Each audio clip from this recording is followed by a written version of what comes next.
elected, can it still mean that we are observing this through a glass wall, or does it mean that we are essentially on the other side of this glass wall with this elected person? If so, is there still time to switch sides by following our passion and going more neutral? We have just answered this question. When you made your statement in Sedona, I presume you knew that the outcome of the election would be the male winning. Knowing this, your taking responsibility comment makes sense, that we must take responsibility for this path that we've chosen. If we voted for the female, what does it mean to take responsibility here? What it means is that at this point, as we have said, it doesn't matter who you voted for. Taking responsibility is taking responsibility to your reaction and response to the transmission that we delivered. That's what we mean by taking responsibility. And we are now discussing the idea of the actions necessary to take responsibility for your responses and reactions by coming together and having open discussions, clear discussions, by understanding each other, by listening to each other, by really talking with each other. This is what's important now, and would be a true expression of your willingness to take responsibility for the initial reactions and responses that you had to our comments in our transmission. This is now what we're watching. This is now what we're observing. This is what's important to move forward, no matter who you voted for, no matter what your election is. As we said, this is a play playing out, and what's going on behind the scenes is actually more about what's really going on your planet than it is in terms of the play act that happens to be your elections. For that is a screen.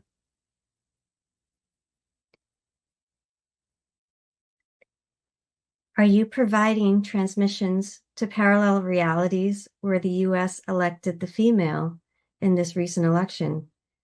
Do you personally find certain timelines more exciting than others? Compared to timelines where the female may have won this election, what positive aspects or opportunities do you see within the current timeline, both on a collective and individual basis? I believe you are beginning to see how the way in which a lot of these questions are framed are now becoming irrelevant based on what we have already said.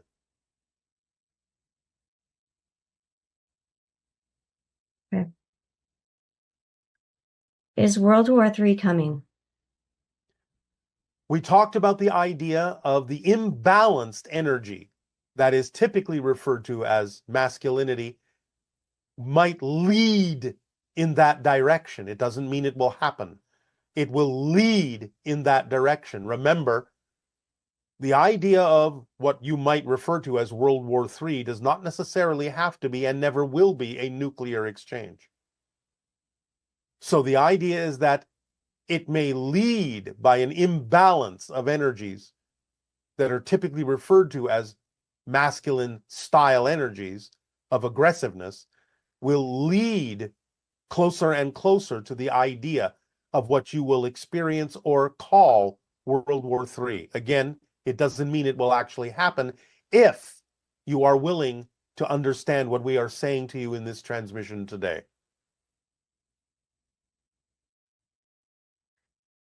Okay. We are now speaking on behalf of the Interstellar Alliance Council.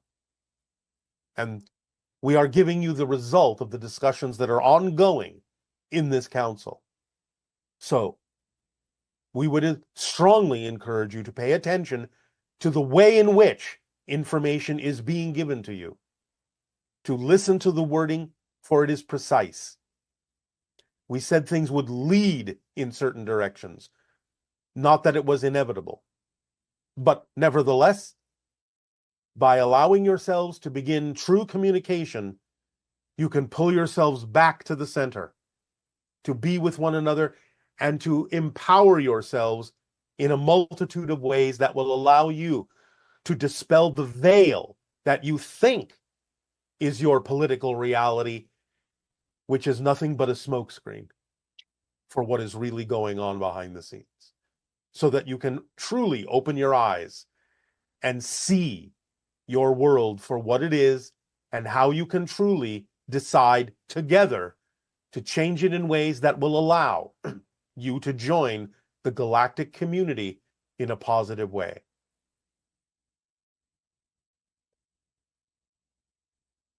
I'm really excited about open contact, but I'm also starting to feel uneasy. I feel like it's almost like being excited about the second coming of Jesus, and I never want to be the one to be tied to dogma or feel like I am a follower, even if I'm a follower of Bashar. I also don't want to be accused of being in some kind of cult. Can you help me with these feelings of uneasiness? Again, it's all about self-empowerment, taking responsibility for yourself, being responsible to others to be yourself. The idea, as we have expressed many times, of what you call the second coming is the awakening of the Christ consciousness within each and every heart of every person. It is not about dogma. It is about claiming your own spiritual relationship to all that is, to Source. It is about being the unique individual that you are and being of service to others by being who you are. Our political system is struggling to function as intended by our founding fathers. With corruption in politics and highly qualified candidates unable to compete against dishonest ones, what steps can we take to reform our government and improve its functionality? What principles or strategies should guide us how our country is governed? We have told you what the next step is.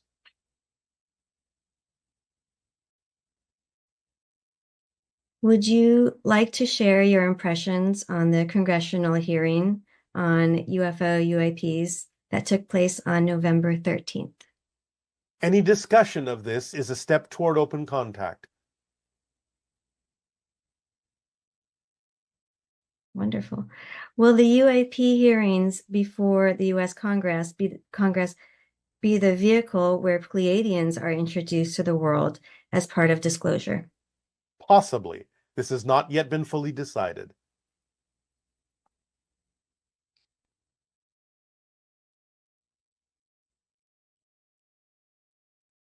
In the light of the election cycle, we can truly see what diverging train tracks look like from the political left and right, based on your definitions of positive and integration and negative and separation. Would choosing either political side and shunning the other be fundamentally negative? Shouldn't we be integrating both sets of viewpoints in order to remain positive? As we have just said, yes, it's time to come together. It's time to look at the train tracks in this way. There is a track, meaning one rail. There is another track, one rail. There is a third track in the center. Allow yourself to view all three of these tracks, all three of the rails. Allow yourself to be on the train that may be using these two rails, and you can be on the train that may be using these two rails, but understanding that there is a common rail in the center. Allow yourselves now to come back to the glass wall, as we have just encouraged you to do. Now is the time for this. All of the preparation, all of the buildup, all of the positive, all of the negative. Again, a transmission from the oracle at the end of these questions will highlight this idea in a way that will allow you to fathom in your own way, at your own time, the interpretations and meanings that will allow you to move forward. We will not comment on the interpretation. We will not comment or respond if you ask us, did we get the right interpretation? There is no right interpretation in the ultimate sense. You will each decide for yourselves, and you will each decide together what the interpretation actually means. But it is being delivered because it is time for it to be delivered, and it is something that will create a little bit of mystery in you to allow you and encourage you to explore that mystery together, to understand in fullness and in the fullness of time toward contact what it actually means for you.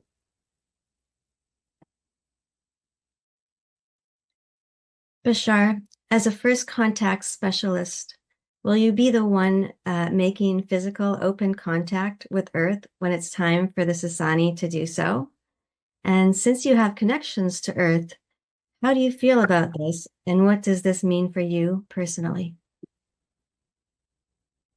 I will be among the first contact specialists from my civilization, yes. Obviously, this is representative of my passion, or I wouldn't be doing it. So that's what it means for me personally. I am very passionate about interacting with humans on Earth because I understand and I can see, I can observe the incredible potential, the incredible power you have to transform your world into heaven on earth. But it requires that you come together to do so. We are very excited to meet you. As are we to meet all of you.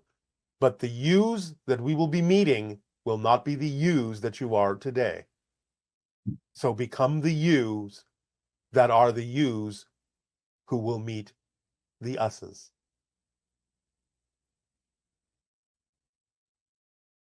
I've been following your steps of the social experiment for open contact, but I struggle with fear when it comes to gathering groups for CE5. I'm fine practicing alone, but fear of being labeled crazy in my conservative community holds me back from involving others. How can I overcome this fear and take action without missing out? Do you understand that the leader of the congressional UAP investigation is a conservative? Therefore, both sides are interested in the idea of bringing out information that has to do with disclosure and open contact. Learn what is going on and who the players are, and that may assuage your fears by understanding that you can rely on simple information to describe what is going on, and that many different people from many walks of life and many belief systems are coming together with regard to the idea of disclosure and the discussions of UFOs and UAPs. And this is what we're talking about. It is one of the areas in which all beliefs can come together. The very concept of open contact can be connective and uniting, no matter what your personal, philosophical, or political, or economic, or social beliefs may be. It can drive you to explore what's at the core of all of them in a way that you can begin through deep communication with one another, looking past the surface representations that are not as important as the deep internal desires on a very simple level for what every human truly needs in life: to feel that they are worthy, that they are loved, that they are heard, that they belong. So let open contact and anything that has to do with it bring you together. Fear not. You are not alone in that endeavor. If the Pleiadians are going to be the first ones to land, why don't we hear much about them or from them? There is actually a lot of information about them if you will pay attention to the idea of things like UFO sightings. You will find that most of the sightings, the vast majority at this time, are actually Pleiadian ships. They're getting you used to their presence in a variety of ways. So, even though your news programs may not carry awareness of who these ships belong to, I'm telling you now, most of them are Pleiadian ships.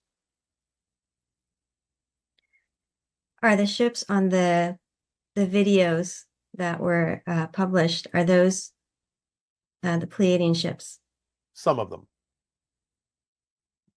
Can you describe what they look like? There are a variety of types. Some of them, like our ships, are triangular. Some of them are saucer shaped. Some of them are cylindrical. It just depends upon the ship's function. What technology was given to us by ETs in the past 50 years? And what will be the first 2 or 3 technologies that they will share, or you will share with us when open contact occurs? As we have said, holographic recordings of your entire history, going back thousands upon thousands of years, certain kinds of genetic, vibrational medical understandings, what you may term free energy devices, will also be part of some of the technologies that we will aid and assist you with, among other things.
Meaning that I have my own production house creating my own movie.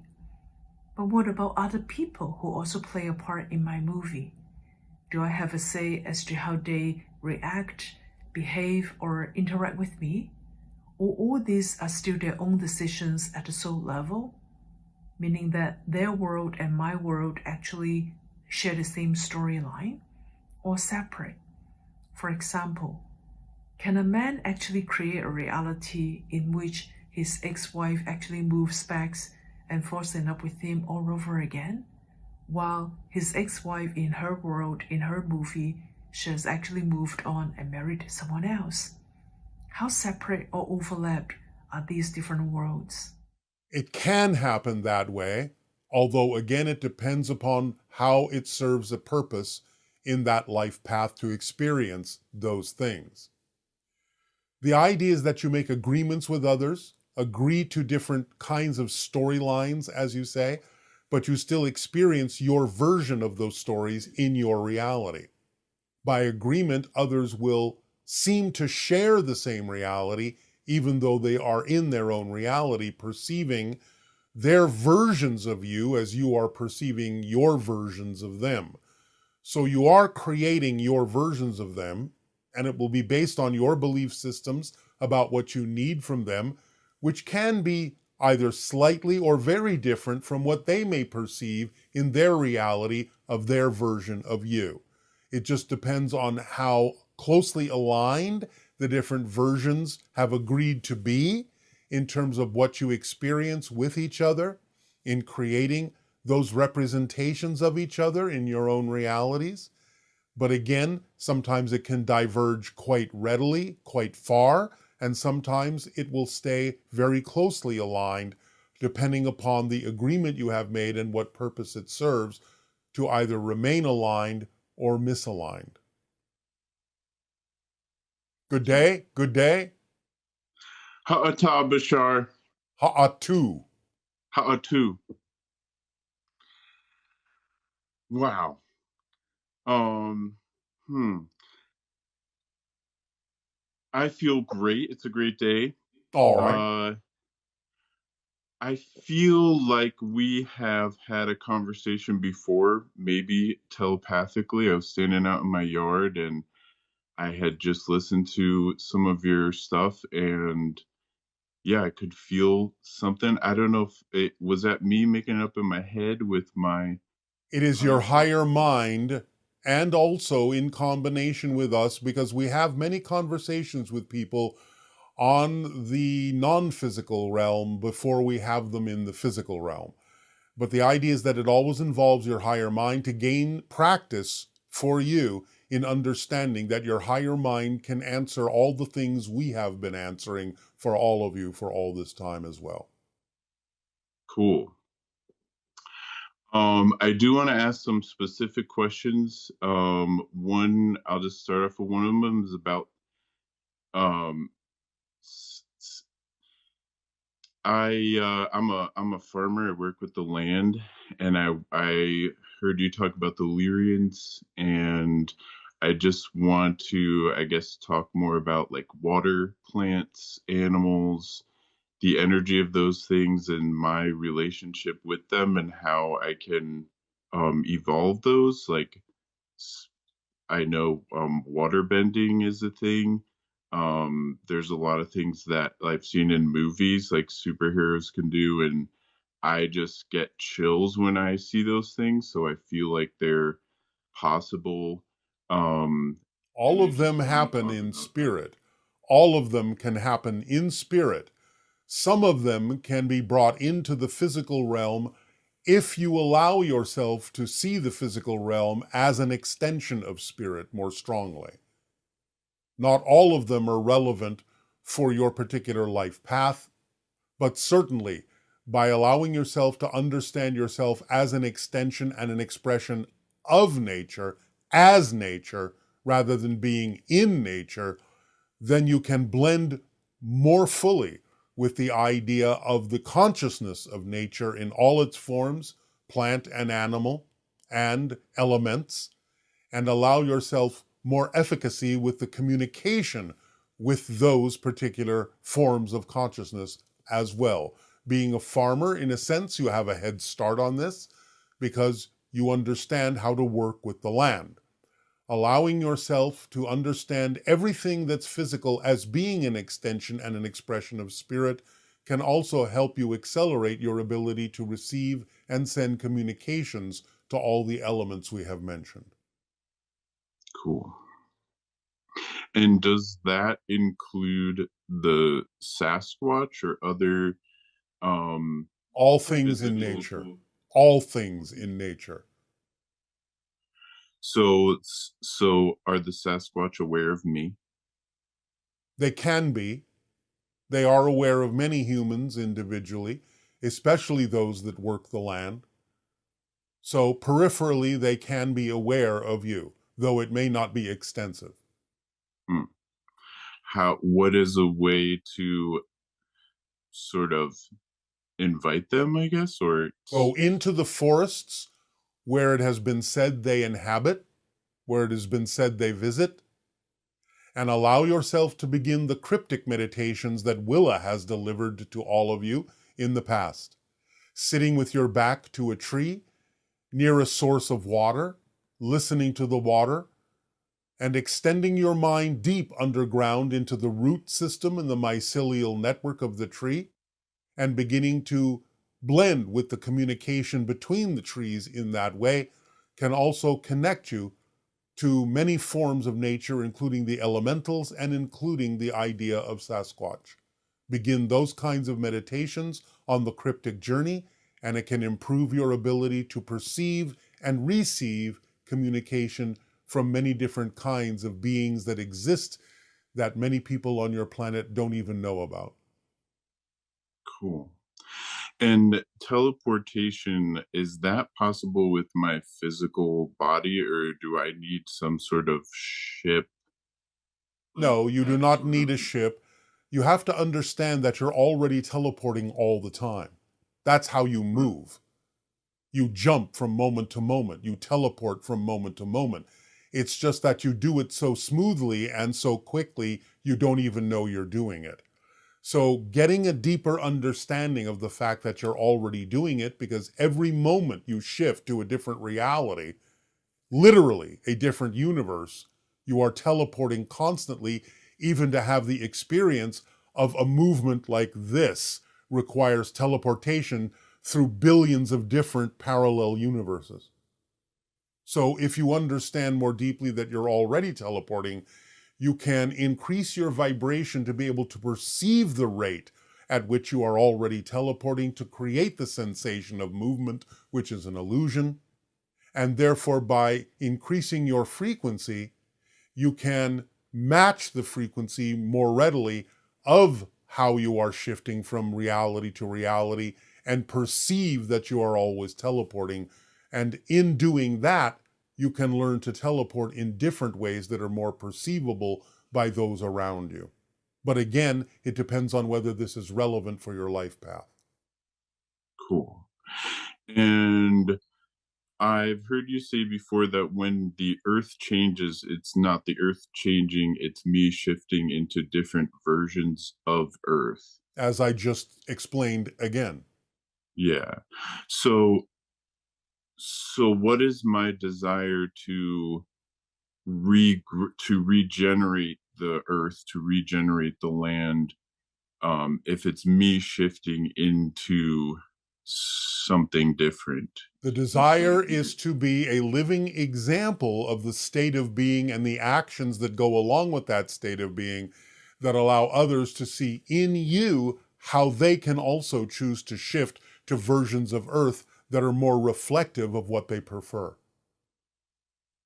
Cool.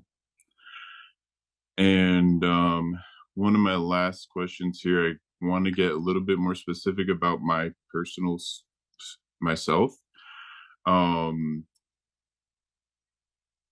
I know that I also listen to Abraham Hicks, so I know that in my vortex, there's this all around me is this pure, massive well-being, and I know that there are some thoughts that may be foreign beliefs that resist me allowing who I am to flow, and those thoughts are what I want to get at so that I can, I guess, All right. identify them.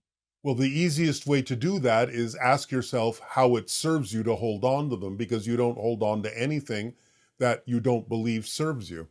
So you have to look for the structure and the nature of what the belief is telling you and realize that you may have a belief that is causing you to be afraid to move forward because the belief is telling you that if you do let go, something worse will happen. So you have to find out what that belief is saying to you to see that it's nonsensical and not a fact. It's just a story. And is that something that you're able to see in me? Or how do you I can see? only tell you how to allow yourself to discover it. Because again, this goes to the motivational mechanism. Listen carefully. You hold on to anything you believe serves you, even if it's a negative thing, because you believe the alternative would be worse. So you'll hold on to even something negative if you believe it's the safer alternative. So you have to find out what you're afraid might happen if you move forward in the direction you say you prefer, but find that you're not moving forward in that direction. It can only be because you have a belief that says moving forward in that direction would be worse than staying put, no matter how negative staying put actually would be. So you have to discover within yourself what you're afraid of might happen if you move forward. Okay. And when I live in Hawaii, is there Yes. anything here, maybe around my location, that What island are you on? say that again? What island are you on? Maui. All right. You understand that Haleakala is the heart chakra of the world, yes? Yes. The heart vortex. Allowing yourself to meditate in the understanding will open up your heart and open up communication to many different forms of elemental being. Cool.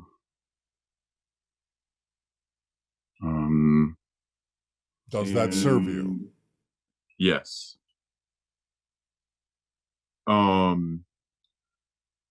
What about my last question is about you. Um do Yes. you have human friends? Do you ever hang out on Earth? I have not Do you set want to be foot friends? upon your planet at this time. My ship is in your atmosphere, but I have not set foot upon your planet at this time.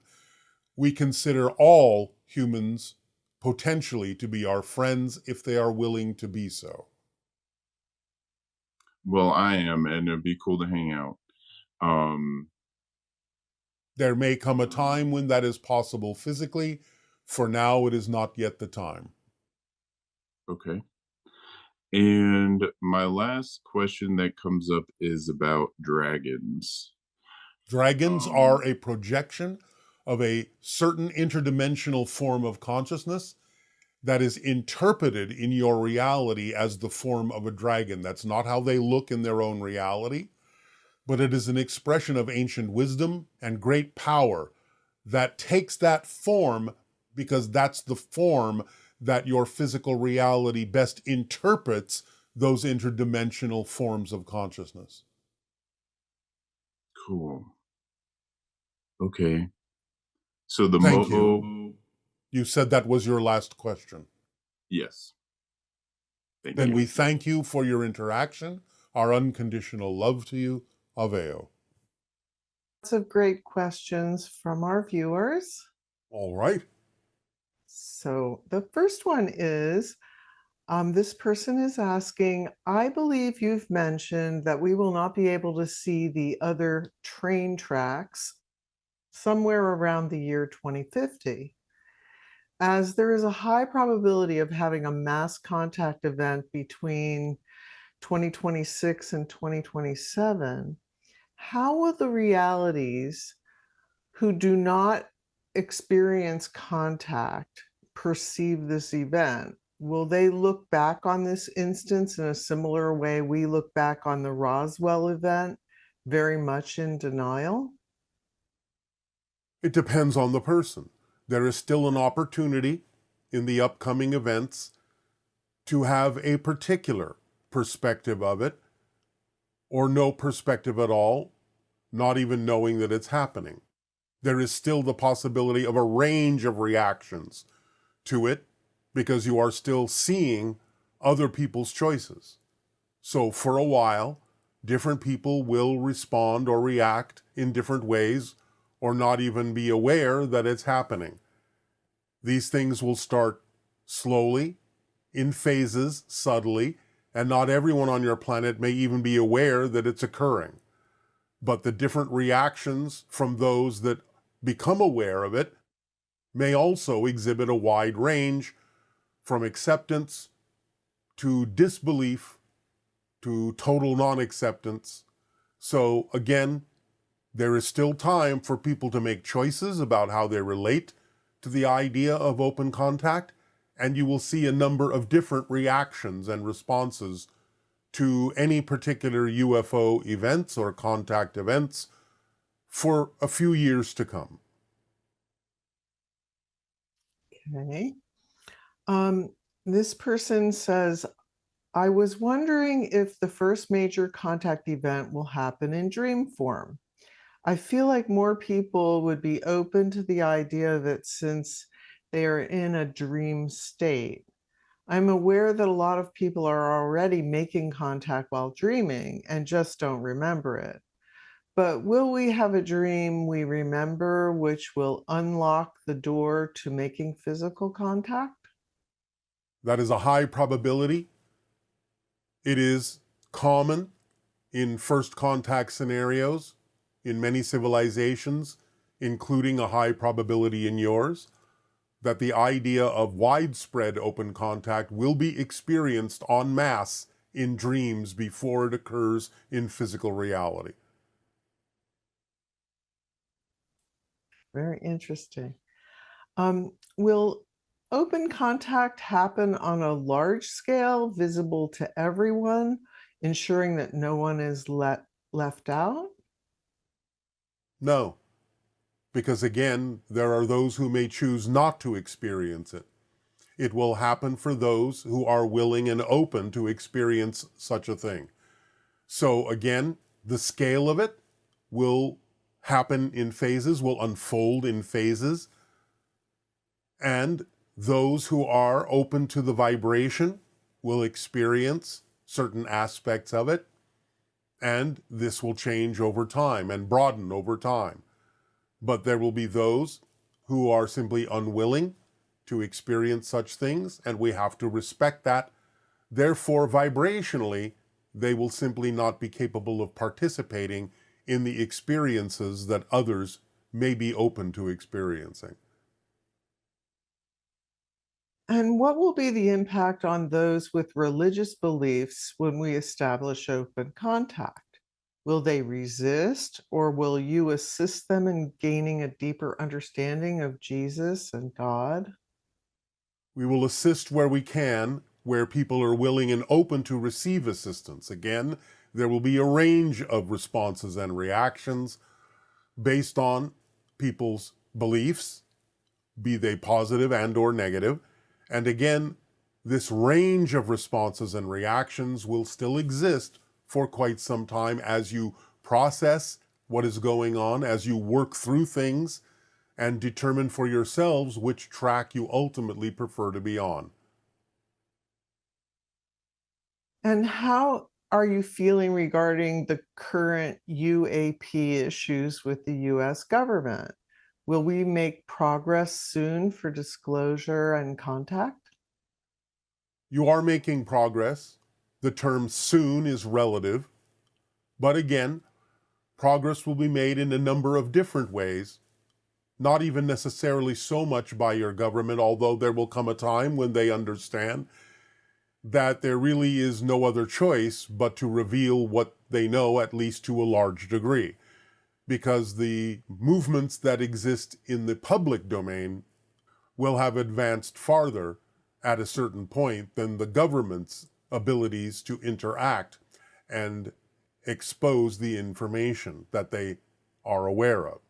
So it will happen as a multifaceted approach from different corners of different public interests and different public activities, and come together at a certain timing, again, through the window over the next decade or so. And since it's the year one of Countdown to Contact, can you tell us more about the ET races that we could encounter, like Sasani, Pleiadian, Yael? Again, it is most likely that those most similar to you, such as the Pleiadian civilizations, will be among the first that you will experience when open contact begins in earnest. Hybrid civilizations you will experience. Yael will likely be first because they will be the ones bringing the hybrid children to Earth eventually. My civilization, the Sasani, will not necessarily be first, but we will be in the mix further down the line, as well as other civilizations. You've mentioned that a lot of ET races use similar ship types. We could, of course, reach out telepathically, but are there also physical differences in the ships we would notice, for example, between the triangular ships Pleiadian, Yael, Sasani use? Well, again, yes, of course. You have witnessed many different types of ships that have many different kinds of functions. And different civilizations usually have types of ships that are relevant for them. A lot of civilizations will use the saucer-shaped ships. Many will use triangular-shaped ships. There is a kind of exchange that does exist between civilizations of some of the technologies. And so the use of different kinds of ships has become more mixed over time, with different civilizations acquiring the technologies of other civilizations. Many will use the cylindrical mothercraft or city ships because that is a convenient form, although some will also be spherical. But again, you can't always necessarily tell what civilization now because of the mixing of technologies. Though for the most part, Pleiadians will retain the idea of the classic saucer shape as you understand it, and our civilization and many hybrids will retain the general use of triangular ships because that is what is representative of our general technology. And regarding extraterrestrial writing that some people see on the ship's exterior, when seeing the ships up close, what is that writing for? The writing exists as a mark for the identification of ships in terms of their function. And it is, in a sense, read as a code vibrationally that is telepathically received by those who are sensitive to it to understand the function of the ship and its nature in terms of how it is telepathically connected to those piloting the ships. It is a kind of a signature vibration that contains a lot of information that others can download, so to speak, to understand the identity of the ship, the function of the ship, the function of the crew, the mission they are on. The writing can even change from time to time. This person is curious about the energy and frequency where we will have first contact. This person says, I feel like I'm personally ready for that contact with ETs. Can you speak a little more on how we can embody, accelerate, and integrate for first contact? Follow the formula as precisely as you can, as often as you can, to accelerate your vibration and make you more vibrationally compatible with the idea of contact. And what are some suggestions for practicing how to change or alter our frequency to match those of entities like yourself? Will it be necessary in order to communicate during first contact? Follow the formula.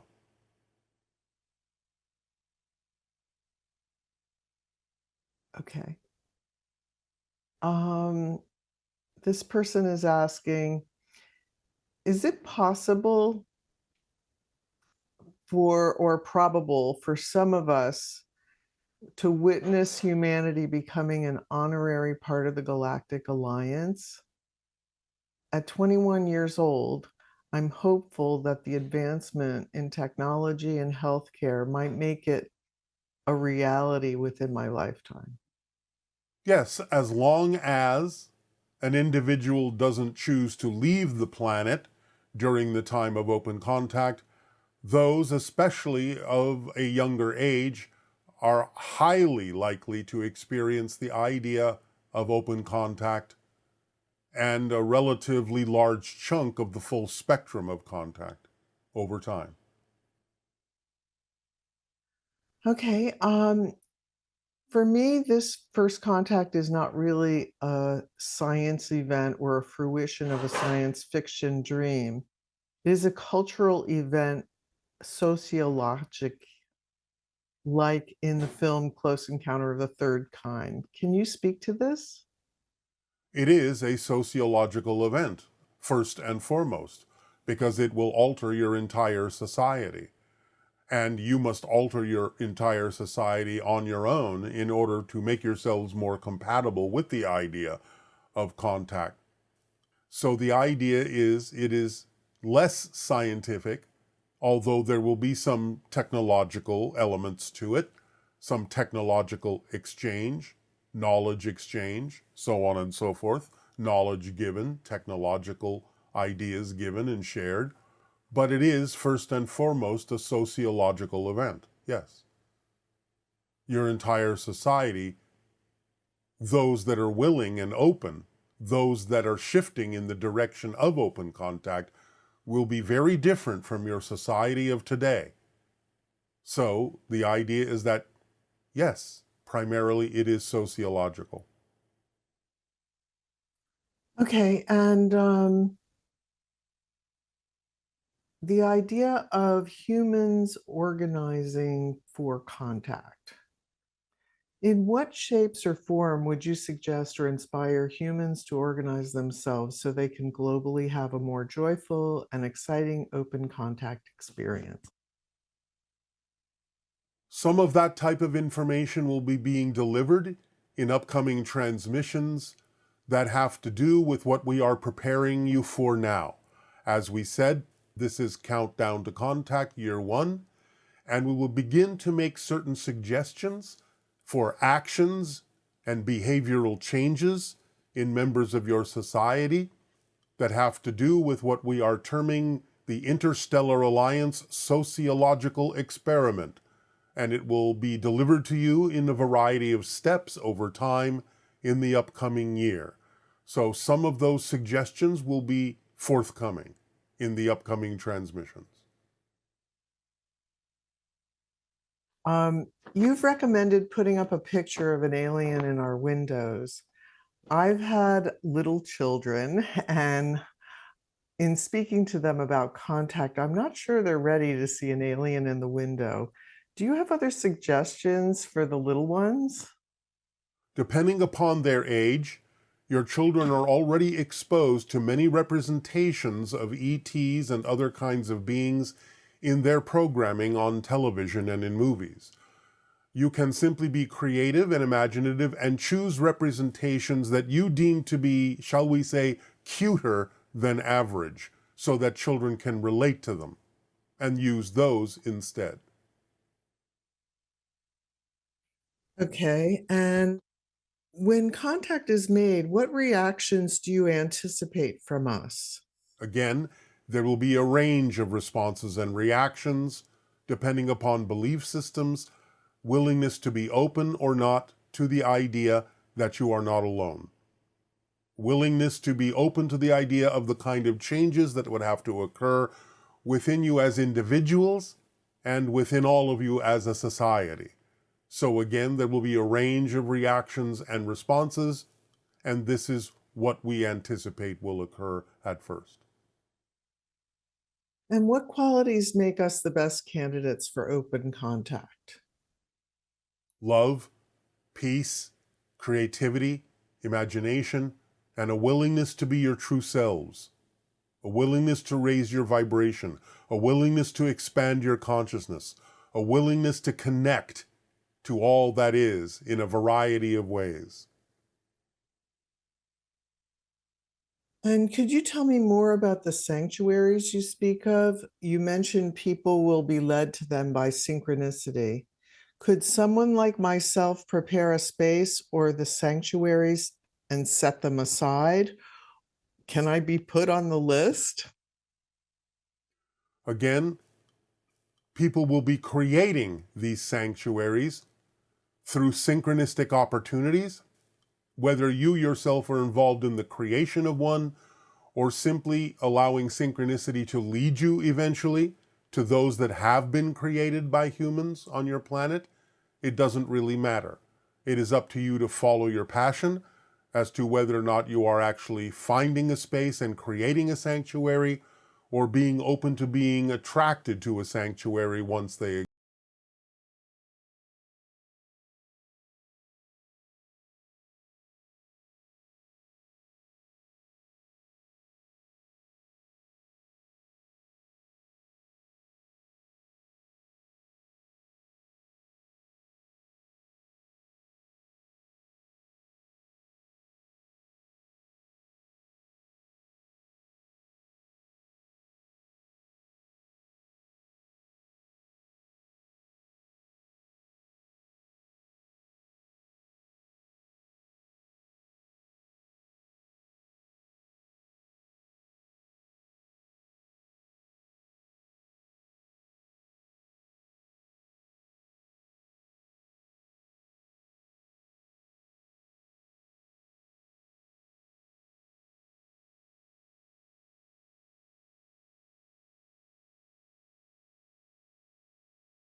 path as often as possible without expectation of outcome.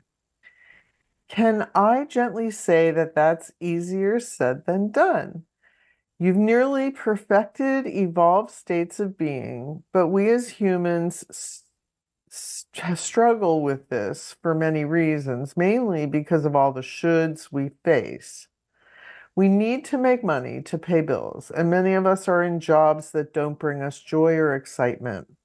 Daily chores aren't thrilling, and relationship struggles make it difficult to find passion.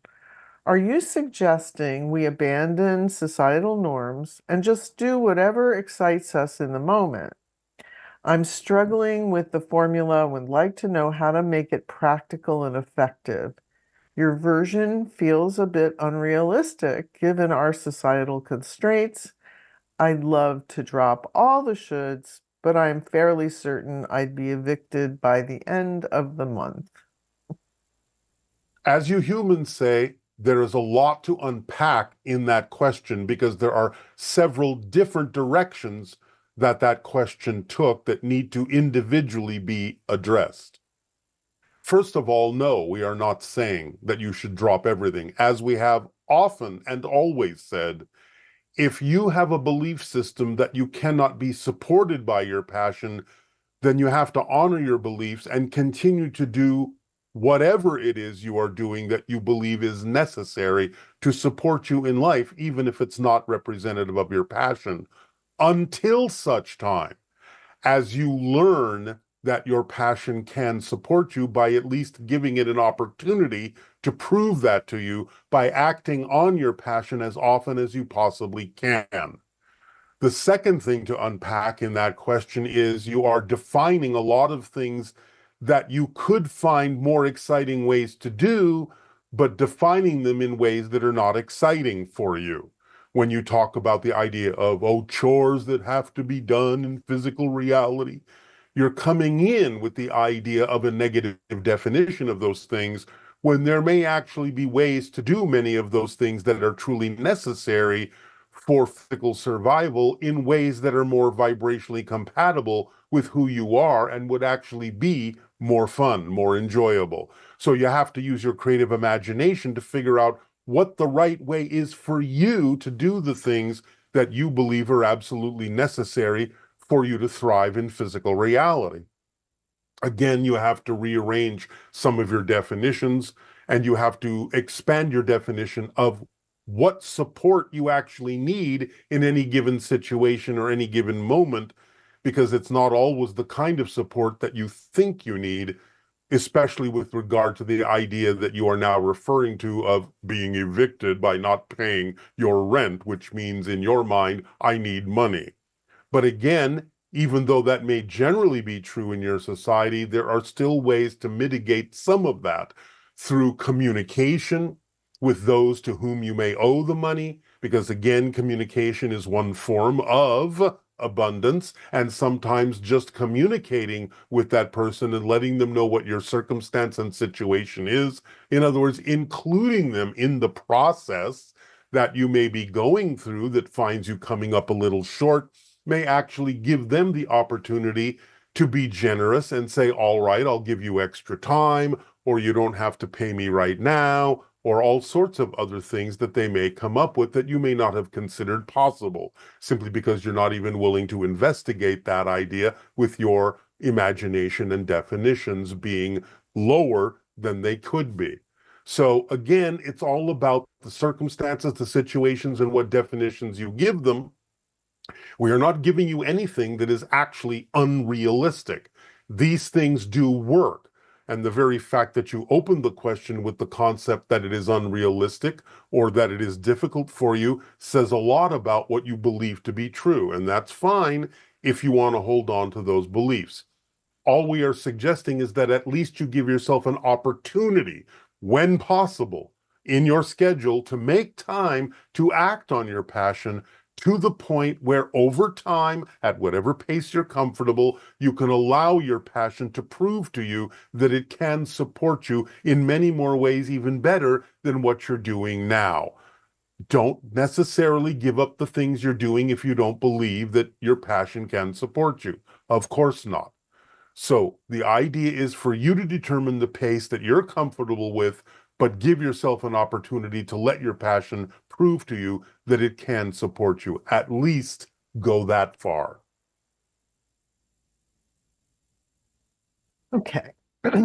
Now this person is asking, saying that they used to be happy and excited in life. I suddenly lost my excitement about everything. I lost the joy inside me without understanding why. And despite extensive personal development and trying various permission slips, they still feel joyless. I've lost the hope that this will change. I can't pinpoint any negative beliefs. I feel confident, worthy, and deserving of joy. I usually do what I feel like doing in the moment, but it doesn't feel like true excitement. What can I do to reconnect with authentic joy and excitement? Well, you may not have negative beliefs to let go of, but you may have erroneous definitions to let go of, because it sounds like you have a certain expectation of how you're supposed to feel doing certain things that you choose to do. There is nothing that says that you have to be jumping up and down all the time with absolute giddiness to experience the idea of acting on your passion. Do not misunderstand the definition of those words. A state of absolute calm and absolute peace can also be representative of the idea of acting on your passion. So the first thing you might want to do is let go of the way you think, let go of the way you expect you're supposed to feel by choosing to do the things that you do choose to do, and just see if you're entering a new state, a new level of appreciation and gratitude and peace and calm and tranquility and contentment, which in and of themselves can be variations of the feeling that you could associate with acting on your passion. It doesn't mean you have to be walking down the street and laughing your head off or being on fire all the time. Thank you. Okay, this one is, how do you handle waiting for an uncontrollable outcome, especially when others pressure you for answers or plans depend on it? How can you influence such a decision indirectly and stay positive when action isn't possible? Well, first of all, we will have to assume that by your term uncontrollable outcome, that you may be talking about the idea of dropping insistence. That isn't clear in your question. Nevertheless, if you have developed a plan for something to theoretically occur, remember that all plans need to be adaptable. In other words, a plan should contain within it the ability to change the plan where necessary, to go with the flow, to go with the currents, to go with what happens, with what changes. So there needs to be some flexibility in there. And then you may find there are things you can act on if you're not too rigid about exactly the way you think the plan should proceed. So you might need a little bit more flexibility in what you call a plan that can give you more options of what outcomes could happen that could still serve the same purpose, that could still feel like you have arrived at the conclusion that is necessary for everyone concerned. So maybe another example of that would be a situation where someone's child was taken hostage and they're just waiting and waiting for word or that the person would be released. So they would feel very much like it was an uncontrollable situation and they have tremendous emotional If that's investment. what this person meant by uncontrollable. I'm using that as an example. You're using it as a different example. Yes, it can be. Yes. All right. So what are you asking? How do people under those kinds of stressful situations where the outcome is of such great import and at the same time they don't have control, what is the state of being to choose to ride that kind of a uncontrollable outcome type thing? Well, the first step would be to understand that even though it may seem you have no control over the situation, you always have control over your state of being, no matter what's going on. Remember, it's not about what happens, it's about what you do with what happens. That's the main principle.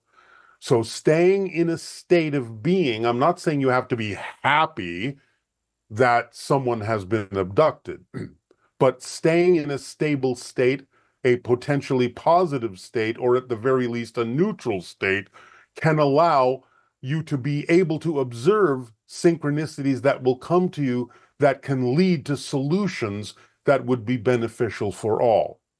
So you have to learn the lessons involved. You have to understand that it may be something that's part of your life path to bring you a lesson you need to learn how to deal with these things in a way that can be more constructive than what you're afraid of. So again, of course, it will always depend upon the specific situation and the specific circumstances and conditions of that situation. Even though you have posed a general question, you have to look at the specifics of what's going on, who's involved, what it is they hope to gain, and all of those things in order to allow synchronicity to direct your attention to specifically what can be done and specifically what actions can be taken. But the only way you're going to receive that information is by, at the very least, remaining in a neutral state, if not fully a positive state, knowing that you will be given the information you need to move forward in a constructive and positive way to learn the lessons that need to be learned and allow for a more positive and constructive outcome for all concerned. And also the idea of being under such a stressful situation and then perhaps the person falls out of the neutral state and goes into a negative state. It seems like it's a lot about, is it controlling your thoughts, or what thoughts will you allow, or can people navigate All right. things where All right. Well, watch your language and how you define that, because people do not fall out of states. They choose to be in one state or another, even if that choice is unconscious. So again, they have to get in touch with their belief systems as to why they would choose to go into a state that they don't prefer about it. The idea is, again, if you understand how things work, you will know that if you truly desire some kind of a positive outcome, then staying in the neutral or positive state is going to give you the best opportunity to do that. Choosing to go into a fear-based state will not. Therefore, why would you choose it if the outcome is so dire? If the need for the outcome being positive is so important, why would you choose to go into a state that reduces the probability of having a positive outcome? All that takes is an understanding of how energy works and staying in the energy state that increases the probability of a positive outcome. so it has to do with your conviction of how things work. It And you has to do with an understanding, if you want to call it conviction, fine, but a true understanding and a clear understanding of how you create your reality, what your life path choices are all about in terms of how it helps you learn and grow. You have to understand how it works. And when you understand how it works, no other choice but to stay in a neutral or positive state will make sense. right. So this person is asking, how do we tell the difference when we should help someone versus leaving them to be on their own journey? If they are in your life and appear to need assistance, then you have attracted them through your own synchronicity to at least offer them the possibility of receiving assistance from you. You can always, again, suggest to them ways in which they may improve their situation, but after you have delivered that information, unless they give you any kind of signal that they want more assistance with that and more clarity or understanding of how to apply that in their lives, if they don't do that, then you have been given a signal that you have given them all the information they're willing to take, and you can move on.